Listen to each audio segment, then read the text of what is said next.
este segundo bloque de MBD Noticias estamos recibiendo con muchísimo gusto al intendente de Montevideo, Mauricio Zunino.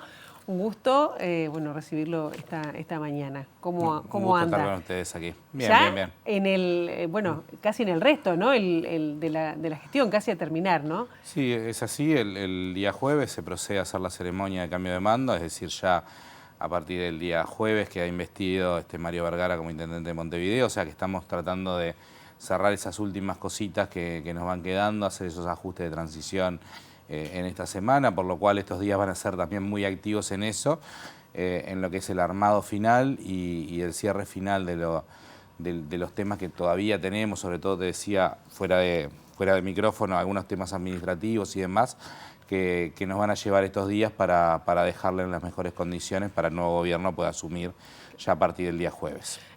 Si tuviera que destacar cuáles son los principales aspectos de lo que fue su gestión, que estuvo, es un año, ¿no? Fueron un año, sí, con el interinato, 1 año y 3 meses, a partir de abril, de marzo, perdón, del año 2024. Los primeros 3 meses como interino hasta julio, que es cuando se da la designación definitiva. Yo creo que en todo el periodo y reforzando también en este último año, el eje central estuvo en el marco de las políticas sociales que nosotros desarrollamos como tarea fundamental. Yo creo que ahí es donde hemos puesto el énfasis principal. Creo también que volvimos a remarcarlo y a enfatizarlo en este último año, en el entendido de que era una necesidad central, vivido desde la lógica de la población, y ahí es donde pusimos el énfasis principal. Uno lo podía llegar a entender cuando en el 2020 estuvo la pandemia, pero una de las críticas que se le hace a la Intendencia es, no hubo como grandes obras, ¿no? que dejara esta administración. El tema es si vos pensás en una lógica de intendencia, decíamos, tipo modelo de la ley orgánica municipal de los años 30, en términos de netamente estructura física, o en realidad el desarrollo de la población y el desarrollo social de las personas pasa a ser también una obra central. Yo creo que sí hay obras de infraestructura física importantes. Quiero igual señalar que nos parece que el hecho central del abordaje sobre la dinámica social para nosotros fue lo principal. Y no solo tiene que ver con la pandemia y la crisis del 2020, sino que la recuperación o la posrecuperación a la crisis termina siendo el único periodo con crecimiento económico y aumento de pobreza, y además vuelve a ser unos años de crecimiento económico con aumento de desigualdades. Y eso también me parece que esos son datos oficiales del Instituto de Estadística, y por lo tanto, si vos tenés una economía que crece pero tenés cada vez más pobres, si tenés cada vez más desigualdad, empezás a tener tensiones y conflictos sociales que deberías abordar. Después, respecto a lo que tiene que ver con infraestructura física, yo creo que sí hay algunas cosas que son muy importantes. Yo señalaría, por ejemplo, en lo que fue el periodo, y fue inaugurado ahí o mejor dicho, fue empezado a remodelarse, se empezaron a hacer algunas cosas importantes cuando quedé como interino, casi al inicio, hicimos lo que tenía que ver con el espacio modelo, que me parece que es el parque público techado más importante y tiene un éxito brutal, pero también lo que es el Balcón del Cerro como eje cultural, polifuncional, en una zona que venía estando bastante deprimida. Señalaría la remodelación también de lo que fue el Parque de Punta Espinillo como eje central. O sea, pequeñas también obras en espacios públicos en distintos barrios que han masificado esas acciones. O sea, yo creo que hay una cuestión de obras importantes hechas en lo que tiene que ver con este periodo para poder mostrar dentro de lo que es infraestructura física, pero pensando en dónde fue el foco central que pusimos. En los últimos días se conoció la rendición de cuentas 2024 que se presentó a la Junta Departamental, y allí, dan unos números que creció el déficit de la Intendencia. Estamos, corríjame, 3.600 millones de pesos de déficit. Sí, en realidad yo creo que el dato que tenés que tomar de la primera hoja es el 2.300 y no el 3.000. Cuento por qué, porque tiene que ver con los cambios de ajuste de criterio del Tribunal de Cuentas.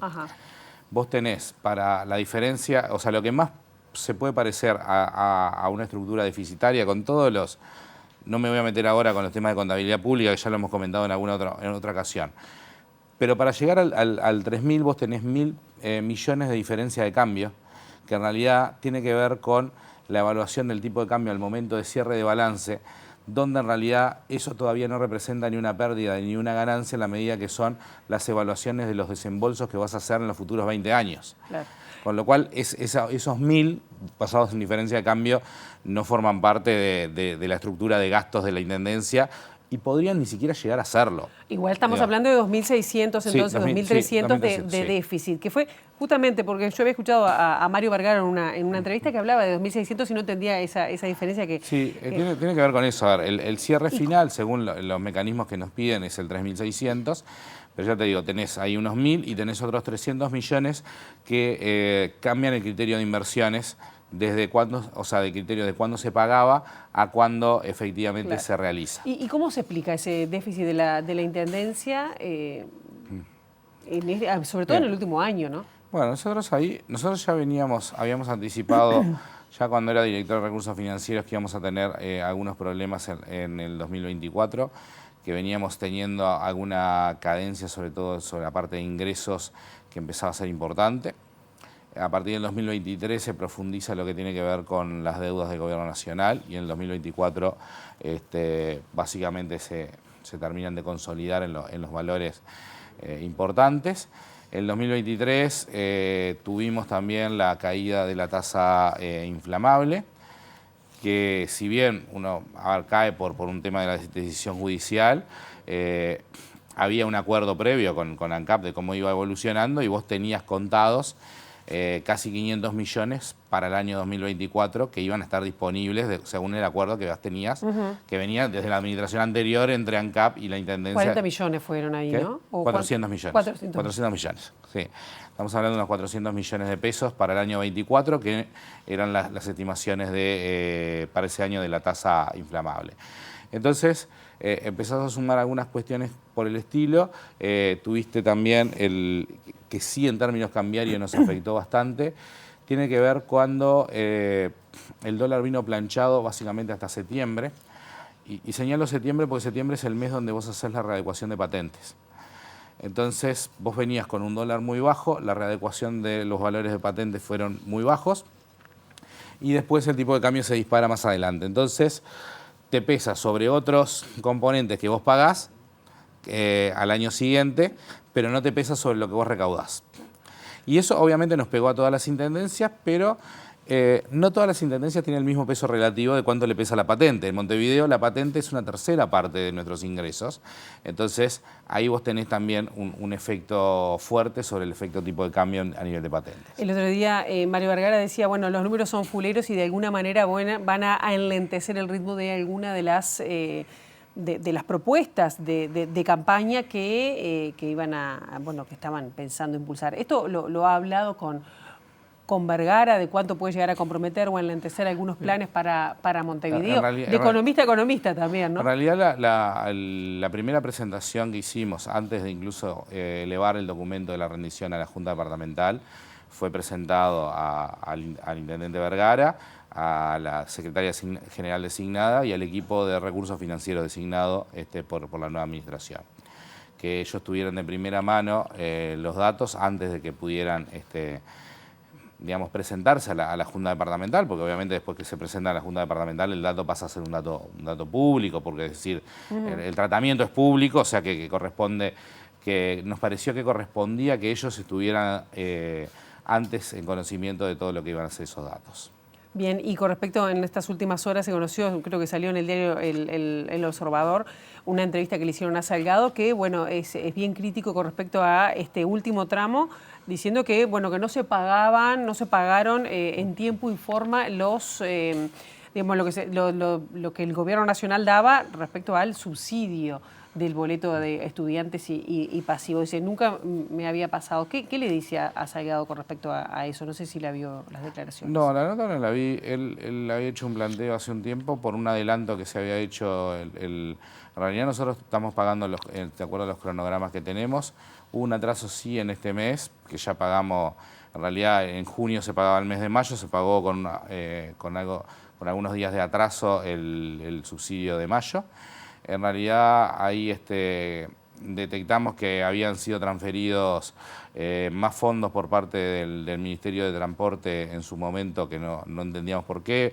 Había habido una negociación en la cual la Intendencia no había participado de un adelanto, y en realidad eso fue una confusión administrativa en la cual el Ministerio transfirió más fondos de subsidios para adelantarle a las empresas que las que tenía en el cronograma mensualmente. Y era una negociación entre empresas y Ministerio.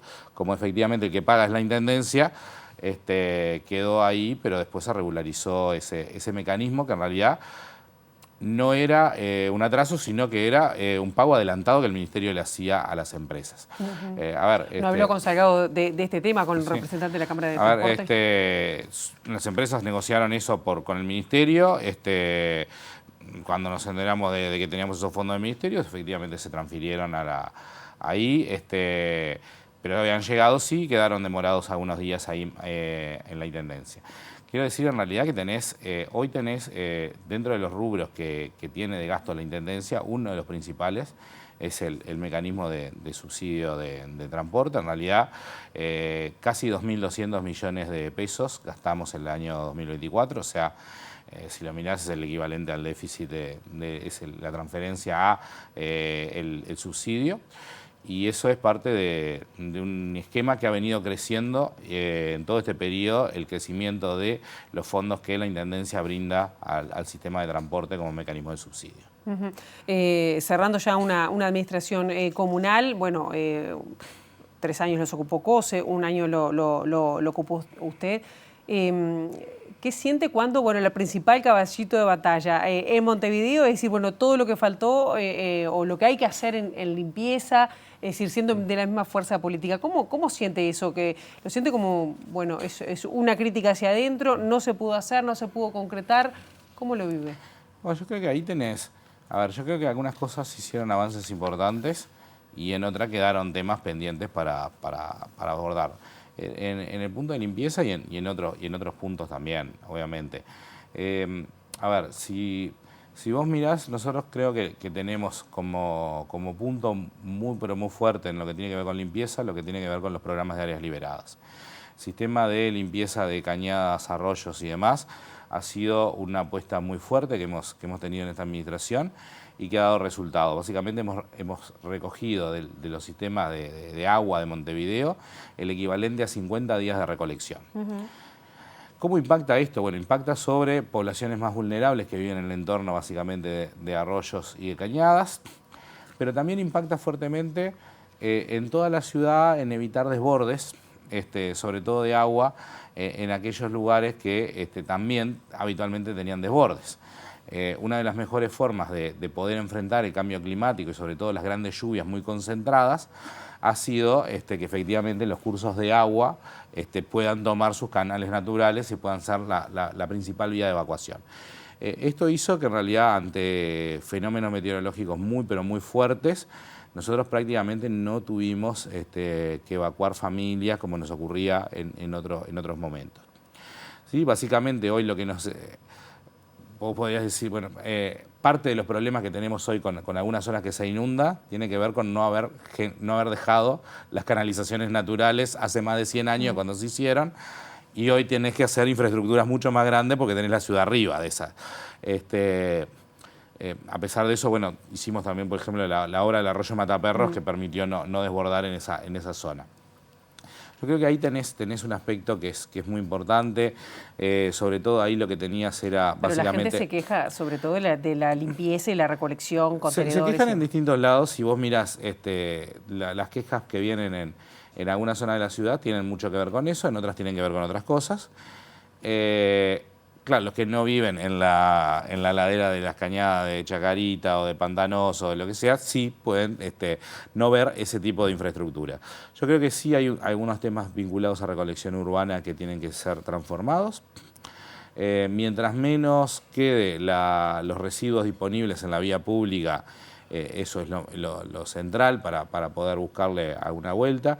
Creo que hay que pasar y extender hacia algunos mecanismos de recolección intrapredial. Ahí nosotros tratamos de avanzar en complejos cerrados y en cooperativas. No tuvimos quizás la respuesta del otro lado de que todos la aceptaran. Claro. En algunos lados la tenemos, está funcionando, en otros no. A ver, el incremento de población de calle también fue clave en lo que tenía que ver con la suciedad en la periferia de Contenedor. Eso lo tratamos de resolver con el esquema de motocarros, pero llega un momento en algunas zonas que incluso es totalmente desbordado el sistema de motocarros. Incluso en estos días que los operativos por el sistema de emergencia y el trabajo conjunto que venimos haciendo con las instituciones de gobierno nacional y demás, en el marco de lo que han sido las olas de frío y mucho menor cantidad en calle, los reclamos por suciedad en el entorno de Contenedores bajaron muchísimo. Claro. Mauricio Zunino, gracias por estos minutos y bueno, a seguir trabajando entonces. Bien, muchas gracias a ustedes.